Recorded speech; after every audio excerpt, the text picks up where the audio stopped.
We begin tonight with the world's revolutionary-in-chief, George Soros. New commentary now from Shadow Party co-author Richard Poe.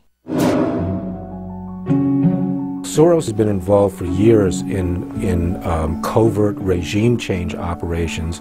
Beginning, the first one we know about was his involvement with the Solidarity movement in Poland and with the Velvet Revolution in Czechoslovakia in 1989. There he was overthrowing communist regimes, which is good, but then he just started overthrowing all kinds of regimes. He would get involved through his Open Society Institute groups, which he would put into these countries, and then those Open Society Institutes would become centers of covert activity. And he's admitted to all this. I mean, he's bragged about it in many cases, that he overthrew this government, he helped overthrow that government. The first part was this subversive activity, disrupting repressive regimes.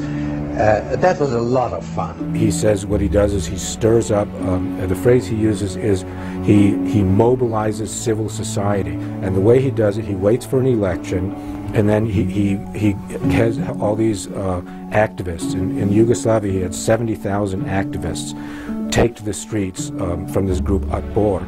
And this Otpor group even had armed units blocking roads. They had units armed with heavy military weapons, shoulder-launched anti-tank weapons, etc., etc.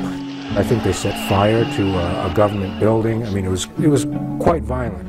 Now, what Soros has begun to do, and he said it himself on many occasions, he said, what I have done in other countries in terms of overturning bad governments, I'm going to do in this country, he announced. I really became engaged in domestic politics in 2004 because I felt that the single most important thing I could do to make the world a better place is to help get President Bush out of the White House. A special thanks to Radical-in-Chief author Stanley Kurtz and Shadow Party co-author Richard Poe for their commentary tonight. From New York, good night, everyone.